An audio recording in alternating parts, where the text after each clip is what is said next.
Does the Rebel roll continue, or is there a letdown coming? Mark Rogers TV and I Talk SEC talking up the Rebels and the Tennessee Volunteers in Oxford on Saturday. We bring in Bob Lynch of Red Cup Rebellion on the SB Nation platform. Bob, thanks so much for joining us. Let's dive right into this matchup. The Rebels coming off a 2-week period, regular season, unlike probably anything in school history, at least until going back maybe to the 60s.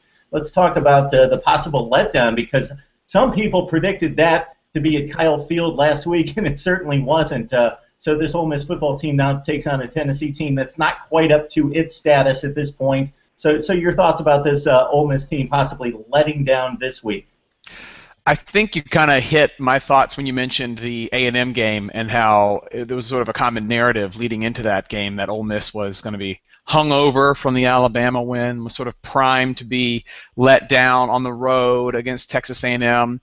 And if that doesn't happen against Texas A&M, then it's really hard to think that happens at home against Tennessee. I think that with a defense as good as Ole Miss has, it's really hard to be let down. This Ole Miss defense, and we talked about it during the offseason, was a mid-level SEC defense, which places it, depending on your perspective, at other levels, probably across the country in another conference. But at the same time, 9 to 10 starters coming back. Did you anticipate this much dominance against quality competition? No, I did not. I expected it to be a good defense. I think you and I talked about how the Rebels were returning a lot of starters and they should be able to compete. But no, I didn't expect dominance. This is really a surprise, a very pleasant one. Senquez Golson, I kind of dove into his background after the big pick against Alabama. O.J. Howard battling against him in the end zone, and that sealed the victory. He's played some baseball. Actually has made the comment that he'd like to get back to baseball.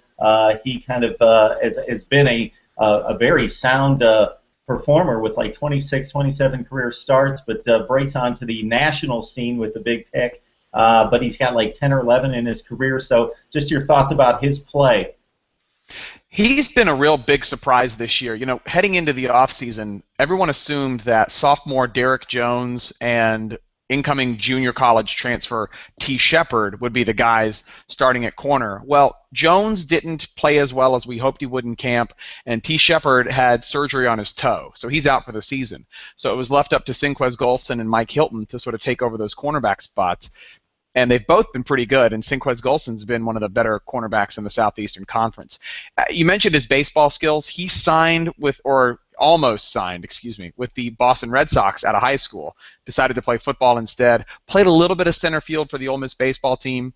So he's got that sort of center fielder range. He can move all over the place really quickly, and as you would expect a good outfielder to be able to do, he can pluck balls out of the air. His baseball skills really translate well to that cornerback position. We would probably be remiss going to the offense without mentioning the situation involving Robert Nkemdiche. Do you have anything in regards to the latest about a possible suspension or what's being investigated right now? Hugh Freeze said in his press conference that he had already seen the photo, that it was, and apparently the person who released the photo to Clay Travis even admitted that it was an old photo, something like 9 months or a year old, and apparently they've drug tested all the players, and there's a policy in place, and if there were reason to suspend him, he would be suspended. It's apparently an old photograph, and according to Hugh Freeze, that ship has sailed. It's already been handled in-house a year ago or so. So I'm not worried about Robert Nkemdiche being suspended. He looks like he's in good enough shape to play, so I'm sure that the munchies aren't slowing him down or anything like that right now. He looks ready to play, and I don't think he'll be suspended, no. Bob, just maybe a month ago, you had to be a decent college football fan to know who Bo Wallace was. He wasn't a national star, but this is the way it happens. When you lead a team to impressive victories on national television and jump into the top 5 in the rankings, then suddenly you're a star. Difficult to get into the hearts and minds of guys. I'm sure that Bo Wallace's confidence wasn't lacking before, but do you think he's probably or possibly transitioned into just a different leader out there on the field based on what he's accomplished just recently? He's always been a guy that sort of led with his confidence. Now he's sort of leading with his play. Like, he was always a very confident player, and that was actually the knock on him, that he forced a lot of throws, sort of Brett Favre'd himself into a lot of situations. He hasn't done that in the past few weeks, and after he threw a couple of interceptions against Memphis, he made a remark that, I'm just going to have to be really, really careful when I play against Alabama and Texas A&M.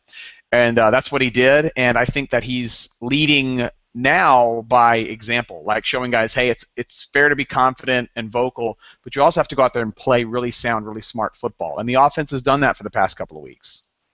Bob, we see this situation from time to time in college football where one school's dominant over another, i.e. Tennessee over Ole Miss in this situation, 13 out of 14. Roles reversed in regards to status right now with Butch Jones getting the Vols back seemingly to a place of respectability with some nice recruiting classes. Do you think that plays into the minds of Ole Miss? I know that they don't play Tennessee very often, so it may be different than being dominated by a division foe, but 13 out of 14 to the Vols. Yeah, the Rebels and the Vols were pretty regular opponents until the 1990s. They played something like 50 or 60 times throughout their history, and there was a bit of a rivalry there for a while, so definitely some hard feelings, but that's obviously died down when the division realigned in the 90s and they weren't a regular part of the schedule anymore. But Ole Miss fans still want to beat Tennessee. I mean, there's certainly a feeling that the Tennessee Vols represent East Tennessee, and Ole Miss is really a Memphis school. We sort of represent West Tennessee. Our quarterback, Bo Wallace, is from Pulaski, Tennessee. Hugh Freeze coached in the Memphis area. So Ole Miss fans have a bit of an odd ownership of our little corner of Tennessee, and I think that sort of plays into the feelings. Bob, kind of off the beaten path, but this just came to me because I know when I was down there for 6 years, this came up quite often. Any feelings, ill feelings toward the Peyton Manning decision still linger? Some people, yeah. Some people, it really bothers them still. I look back on that, and Ole Miss was on NCAA probation at the time, not in a good position coaching-wise. I mean, Tommy Tuberville had just been hired. Nobody really knew who this Tommy Tuberville guy was. So it made sense for Peyton Manning to make the decision he did. Tennessee was just a better opportunity for him at the time. I feel that if Ole Miss weren't on NCAA probation, that Peyton Manning probably would have come to Ole Miss. So it's really kind of our own fault. Yeah, and I'm sure the Eli Manning decision and then success probably cooled things down quite a bit with a lot of people there. Let's look at the Tennessee team before we let you go. Your thoughts on the Vols? This team has been down for quite some time, but they're showing flashes of possible emergence in that SEC Eastern Division. Close loss against Georgia, nail-biter against Florida. They've got a good defense. One thing this Tennessee team has is a pretty good defense. They can lean on them to keep games close. As you know, Butch Jones has really recruited very well to Tennessee. They've got a lot of young players, especially on offense. I think Jalen Hurd is going to be an excellent back in the future. Right now, Tennessee, their big problem on offense is that their offensive line is very, very inexperienced and struggles against quick pass rushes. I think that will be their undoing this Saturday, but if their defense can play up to the level that I know they can, then they can keep this one closer than we'd like them to. All right, Bob. Bob Lynch of the Red Cup Rebellion on SB Nation talking Ole Miss football this week against Tennessee. Bob, there should be some huge matchups coming on down the line, so hopefully we'll be able to track you down. Of course.